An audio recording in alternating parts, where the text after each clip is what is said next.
La douleur d'une rupture de kyste ovarien est spécifique. C'est comme un couteau dentelé qui se tord au plus profond de vos entrailles. Mais allongé sur ce brancard d'hôpital, à regarder les infirmières courir autour de moi, l'agonie physique n'était rien comparée à l'appel téléphonique que j'étais en train de passer. Il était 15h30. Mon fils de 5 ans, Léo, était le dernier enfant à attendre dans la zone de ramassage. J'ai composé le numéro de ma mère avec les doigts tremblants. Elle a répondu à la deuxième sonnerie, non pas avec inquiétude, mais avec impatience. « Maman, je suis aux urgences », ai-je dit d'une voix étranglée. « J'ai besoin d'être opéré. S'il te plaît, tu dois aller chercher Léo. » Il y eut une pause, suivie d'un bruissement de soie et d'un lourd soupir. « Chloé, c'est tout simplement impossible, » dit-elle. « Ton père et moi sommes déjà sur le lieu de la réception. La fête pour la promotion de Camille commence dans 1 heure. Les gens commencent à arriver. » J'ai serré le téléphone plus fort. « Maman, c'est une question de vie ou de mort. C'est ton petit-fils. » Sa voix baissa d'un ton, dépouillé de toute prétention de chaleur.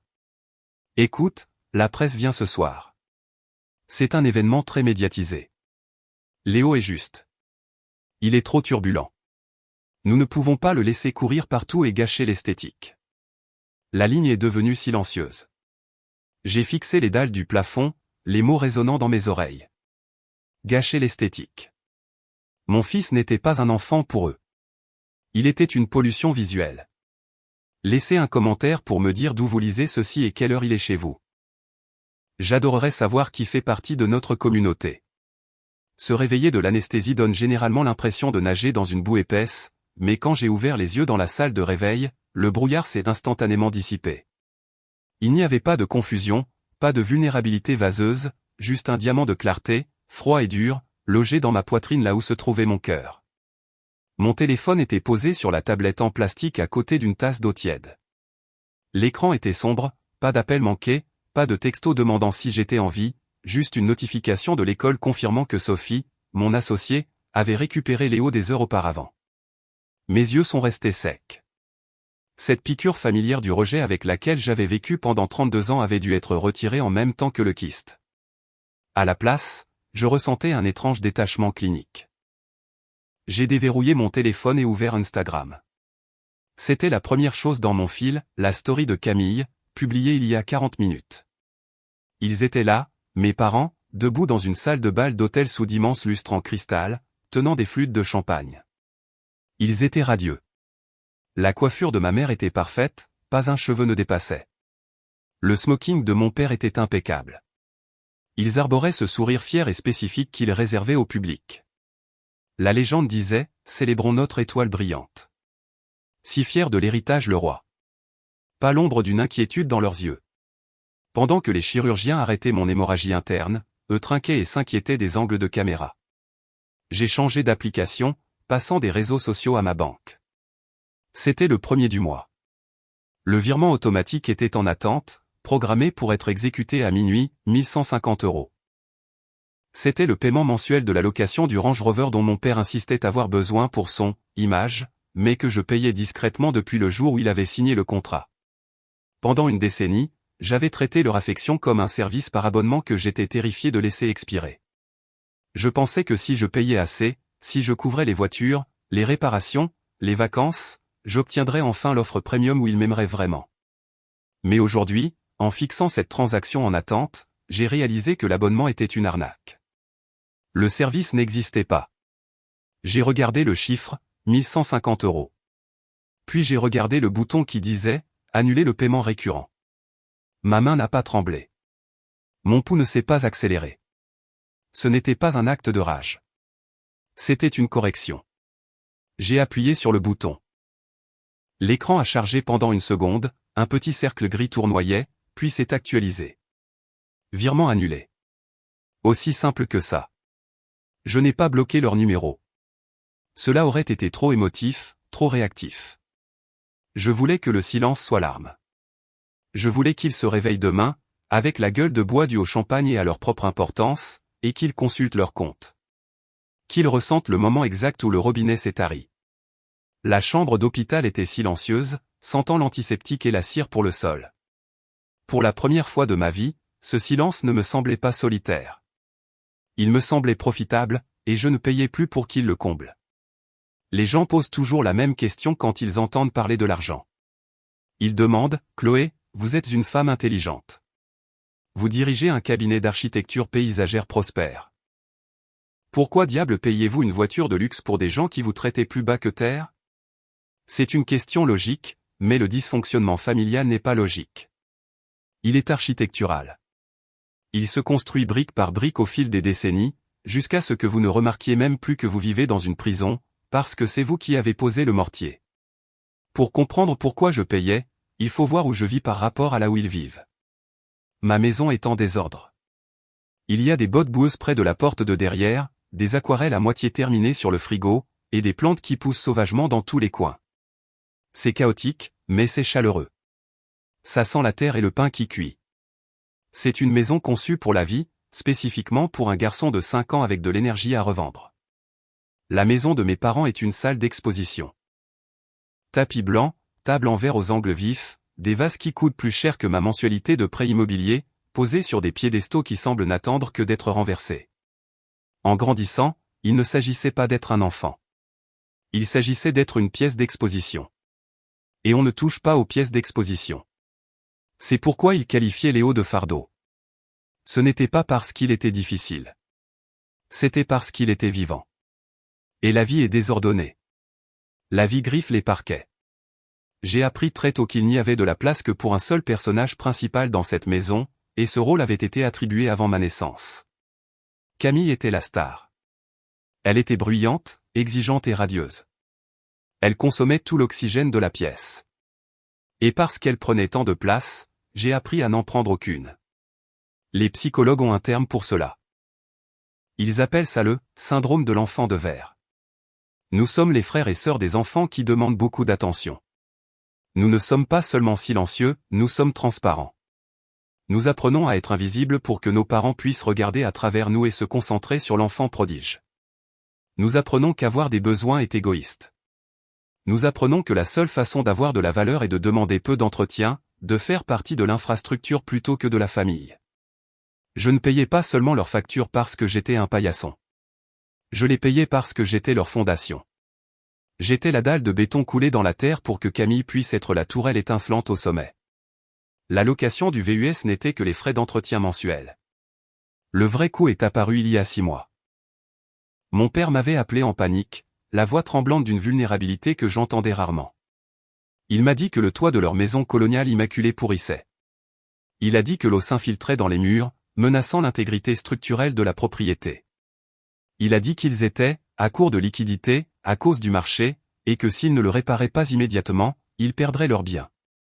Il avait besoin d'un prêt relais, juste le temps que ses investissements arrivent à maturité.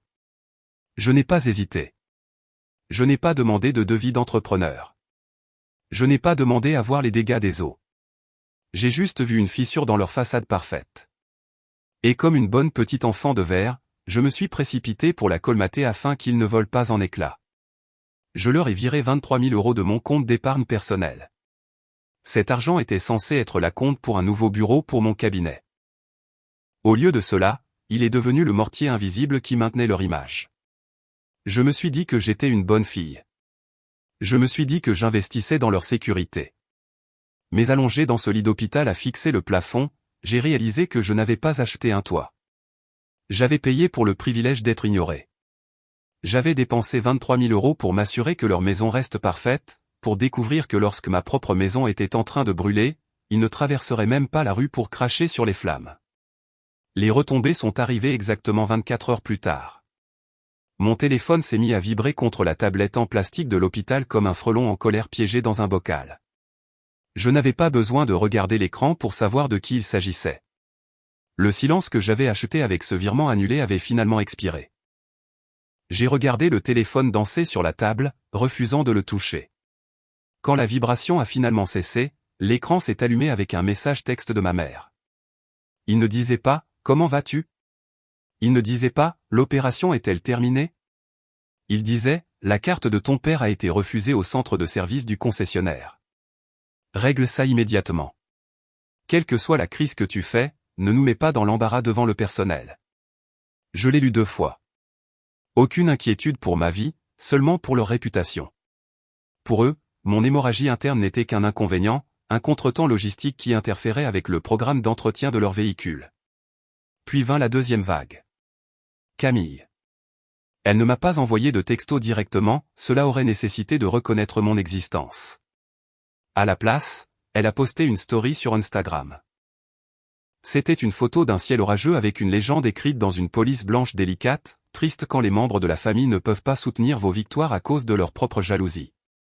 L'énergie toxique est réelle. Protégez votre paix. J'ai failli rire. L'audace était à couper le souffle. C'était eux qui vidaient mon compte en banque, et pourtant c'étaient eux les victimes parce que le robinet avait été fermé. Je n'ai pas répondu au texto. Je n'ai pas regardé la story. J'ai plutôt appelé Sophie. Sophie n'est pas seulement mon associée. C'est la raison pour laquelle notre cabinet d'architecture paysagère est rentable. Elle regarde les chiffres sans émotion. Quand je lui ai expliqué la situation, elle n'a pas offert de sympathie. Elle a offert une feuille de calcul. Elle est venue à l'hôpital avec son ordinateur portable et s'est assise sur la chaise à côté de mon lit. Nous avons regardé les chiffres ensemble, les paiements de la voiture, l'assurance, les vacances pour lesquelles j'avais contribué, et enfin, le prêt-relais de 23 000 € pour le toit. J'ai regardé le total.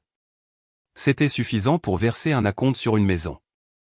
Je n'arrêtais pas de penser que ça changerait les choses, lui ai-je dit, ma voix semblant faible dans la pièce stérile. Je pensais que si je payais juste cette dernière chose, il me verrait enfin. Sophie a secoué la tête et a tourné l'ordinateur portable vers moi. Chloé, c'est l'erreur des coûts irrécupérables qui parle. C'est le piège le plus dangereux en affaires et, apparemment, dans les familles aussi. Tu continues de jeter le bon argent après le mauvais parce que tu es terrifié d'admettre que l'investissement initial est perdu. Tu penses que si tu ajoutes juste 1 € de plus, l'action va rebondir, mais cette action ne rebondit pas. Cette entreprise est en faillite. Elle avait raison. J'avais traité ma relation avec mes parents comme un projet de redressement, convaincu qu'avec suffisamment de capital, je pourrais les rendre rentables. Je pourrais les faire m'aimer. Mais en regardant les données froides et dures, j'ai réalisé que je ne faisais que perdre des fonds propres. Alors, que faisons-nous d'un actif non performant ? Demanda Sophie en haussant un sourcil. Nous liquidons, ai-je dit. Le changement a été instantané. J'ai cessé d'être la fille blessée et je suis devenu la PDG. J'ai ouvert mon application de messagerie. Je n'ai pas écrit une longue lettre larmoyante expliquant mes sentiments. Il se fichait de mes sentiments. J'ai écrit une lettre de mise en demeure. Objet, remboursement du prêt-relais concernant la somme de 23 000 € transférée le 15 janvier pour des réparations de toiture d'urgence, selon notre accord verbal, il s'agissait d'un prêt à court terme. Compte tenu des événements récents, je réclame le remboursement de la dette. Veuillez proposer un échéancier de remboursement dans les 30 jours. Le non-respect de cette demande entraînera des poursuites. J'ai cliqué sur envoyer. Ce n'était pas un acte de guerre. C'était juste des affaires. Et pour la première fois de ma vie, je concluais l'affaire selon mes propres termes.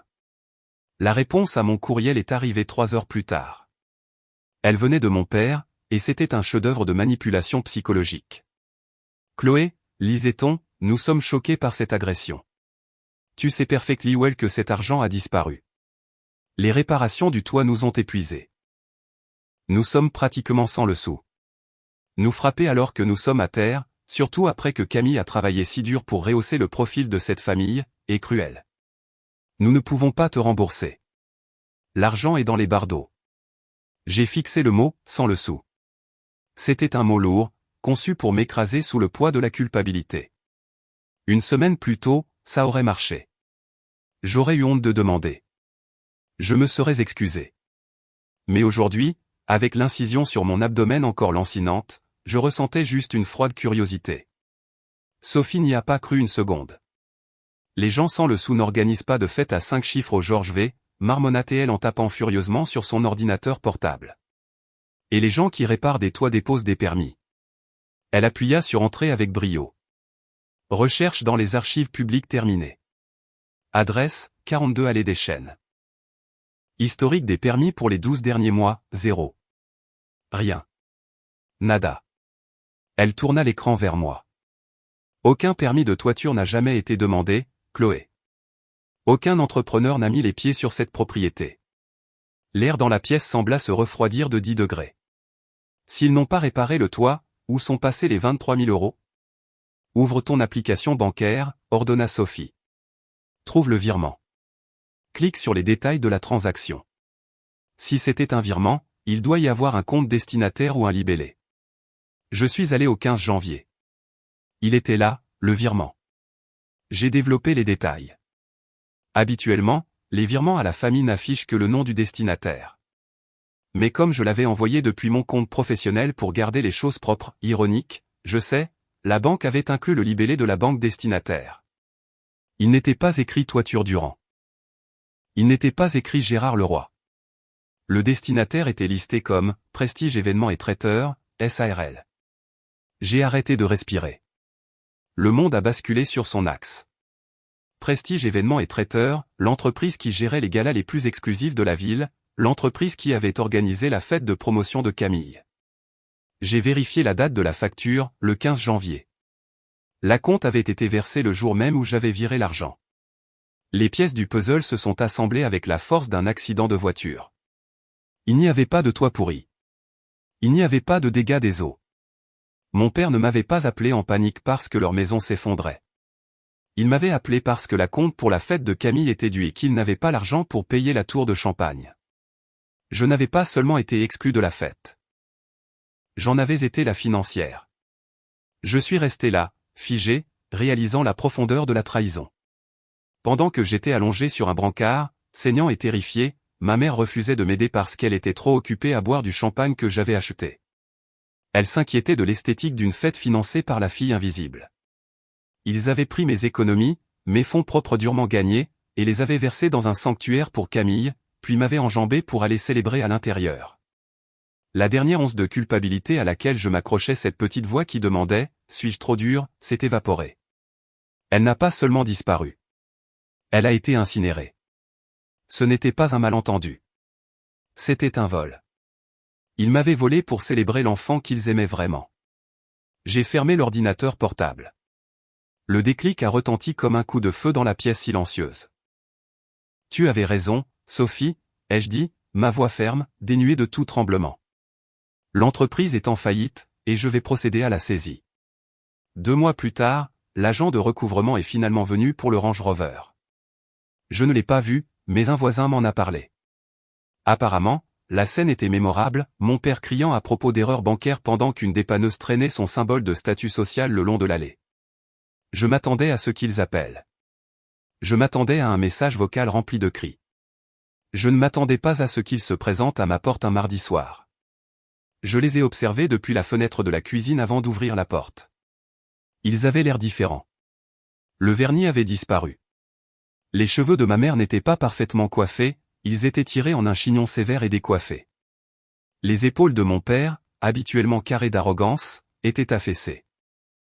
Il paraissait plus petit. Il ressemblait à des gens qui avaient perdu leur public. Quand j'ai ouvert la porte, je n'ai pas reculé pour les laisser entrer. Je suis resté sur le seuil, bloquant la vue de mon salon, mon sanctuaire, où Léo construisait un château en Lego sur le tapis. Chloé, commença mon père, la voix brisée. Nous devons parler. Nous sommes dans une très mauvaise situation. La voiture est partie, ajouta ma mère, ses yeux balayant nerveusement les alentours, et la banque menace de saisir la maison. Nous avons besoin d'un prêt-relais, juste le temps que les choses se calment. Nous avons demandé à Camille, mais elle s'interrompit. Mais sa marque est en phase de construction, ai-je terminé pour elle. Elle ne peut pas liquider ses actifs pour vous aider. Ils ont tressailli. La vérité flottait dans l'air. L'enfant prodige était heureuse de prendre, mais elle n'avait aucun intérêt à donner. Nous sommes une famille, plaida ma mère en tendant la main pour toucher mon bras. J'ai reculé, évitant sa main. Tu es la plus forte, Chloé. Tu as toujours été celle qui nous soude. Tu ne peux pas nous regarder tout perdre. Je les ai regardés. Vraiment regardés. Pendant des années, je les avais crus des géants. Maintenant, je les voyais pour ce qu'ils étaient, des parasites qui n'avaient plus d'hôte. Je n'ai pas crié. J'ai sorti de la poche de mon cardigan un morceau de papier plié. Je le portais sur moi depuis des semaines, attendant ce moment. Je l'ai tendu à mon père. C'était l'impression du virement bancaire, les 23 000 € envoyés à Prestige Événements et Traiteurs. Je sais pour le toit, ai-je dit doucement. Je sais pour la fête. J'ai financé le toast au champagne auquel je n'étais pas invité. Le visage de mon père est devenu blême. Ma mère a ouvert la bouche pour argumenter, pour inventer un nouveau mensonge, mais la preuve était là, noir sur blanc. Chloé, s'il te plaît, murmura ma mère, les larmes coulant enfin. Tu tiens la corde qui lie cette famille. Tu ne peux pas la couper. Si tu la lâches, nous tombons. Je l'ai regardé, et soudain l'image est devenue limpide. Tu as raison, maman, ai-je dit. Ça a été un tir à la corde toute ma vie. J'ai été à une extrémité, tirant de toutes mes forces, essayant de vous rapprocher de moi, essayant de vous amener à m'aimer. Mes mains saignent à force d'efforts. J'ai mimé le geste de tenir une corde, les jointures blanches, puis j'ai ouvert mes mains, paume vers le haut. Mais sais-tu comment on gagne à un tir à la corde contre des gens qui veulent te faire du mal, ai-je demandé. On ne tire pas plus fort. On lâche simplement la corde. Maman, je lâche la corde, ai-je dit, puis avec un déclic silencieux et définitif, j'ai fermé la porte. Le silence qui a suivi la fermeture de cette porte d'entrée était profond. Pendant 32 ans, ma vie avait été remplie du bruit de leurs exigences, du parasite de leurs critiques, et de la friction constante et lancinante d'essayer de plaire à des gens déterminés à ne pas me comprendre. Mais debout là, dans le couloir, écoutant leurs pas s'éloigner dans l'allée, je ne me sentais pas seul. Je me sentais légère.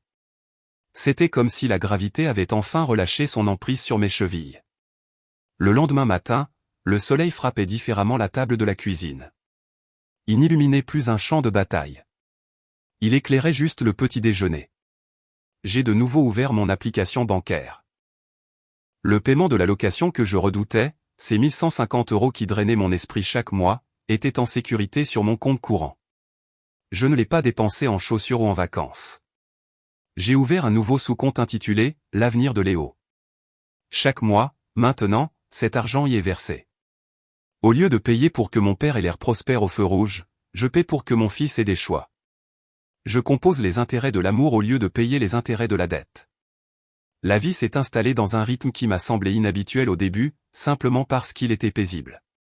Pas de textos d'urgence, pas de chantages affectifs, juste le travail constant et silencieux de construire une vie qui m'appartenait vraiment. Hier après-midi, je suis entré dans le salon et j'ai trouvé Léo étalé sur le tapis, entouré de crayons de cire et de feutres. Il travaillait sur un projet pour l'école. C'est un arbre généalogique, maman, a-t-il annoncé en brandissant une feuille de papier de construction avec un fier sourire jusqu'aux oreilles. Je me suis figé une seconde. Le vieil instinct, l'instinct de l'enfant de verre, a refait surface.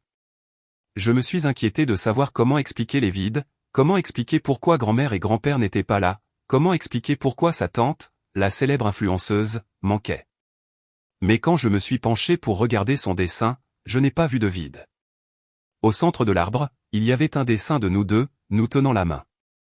À gauche, une branche menait à Sophie, dessinée avec son ordinateur portable et une cape de super-héros. À droite, une branche menait à Milou, notre chien de refuge, qui ressemblait étrangement à une pomme de terre avec des pattes. Et c'était tout. Il n'y avait pas d'espace vide où mes parents auraient dû être. Il n'y avait pas de point d'interrogation, juste les gens qui étaient là, juste les gens qui iraient le chercher à l'école en cas d'urgence, juste les gens qui pensaient qu'il était un chef-d'œuvre, pas un fardeau pour l'esthétique. C'est bon comme ça, demanda-t-il en montrant le chien. Madame Dubois a dit que les arbres ont généralement plus de gens. J'ai passé ma main dans ses cheveux. C'est parfait, Léo. Il y a exactement les bonnes personnes. En tant qu'architecte paysagiste, je passe ma vie à étudier la croissance. Je sais que parfois, un arbre meurt non pas parce que le sol est mauvais, mais parce qu'il porte trop de poids mort. Il faut tailler les branches mortes. Cela semble dur quand on le fait. On a l'impression de couper une partie de soi-même, mais ce n'est pas le cas. On dégage un chemin pour que la lumière du soleil atteigne les feuilles qui sont réellement vivantes. Je n'ai pas perdu une famille le jour où j'ai lâché la corde. J'ai juste arrêté d'arroser les mauvaises herbes pour que les vraies racines puissent enfin prendre. Avez-vous déjà dû lâcher la corde pour vous sauver? Racontez-moi votre histoire dans les commentaires ci-dessous. Et si cette histoire a résonné en vous, s'il vous plaît, partagez-la. On ne sait jamais qui a besoin de la permission de lâcher prise.